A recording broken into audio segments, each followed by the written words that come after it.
Γονείς και μαθητές του Δημοτικού Σταθμού Πανοράματος έπιασαν τα πινέλα, ομόρφιναν τους εξωτερικούς χώρους του σχολείου τους.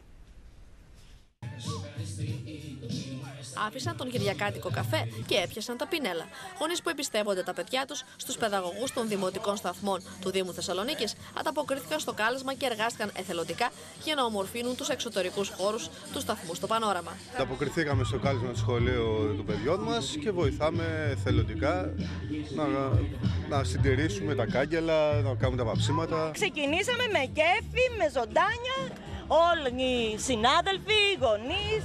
Κάνουμε ένα μεγάλο εθελοντικό πάρτι. Η ιδέα ανήκει στον Σύλλογο των Νηπιαγωγών του Δήμου Θεσσαλονίκης σε μια προσπάθεια ευαισθητοποίησης των γονιών. Είναι μια πρωτοβουλία του Συλλόγου μας για να δείξουμε ότι ο συνδικαλισμός δεν είναι μόνο διεκδικώ αλλά και προσφέρω. Με τις νέες παιδαγωγικές μεθόδους θα πρέπει οι γονείς μαζί με τα παιδιά να συμμετέχουν σε όλες τις δράσεις μαζί με τους παιδαγωγούς και να έρθουν φυσικά και πιο κοντά. Κύριος σκοπός της δράσης να μάθουν παιδιά και γονείς την αξία του εθελοντισμού. Πάντως τα παιδιά που παραβρέθηκαν μαζί με τους γονείς τους δεν έχασαν την ευκαιρία για παιχνίδι στην αυλή του παιδικού σταθμού. Πώς σε λένε? Άννα, στην Παναγιώτα Πηγαίνεις και σχολείο? Σου αρέσει?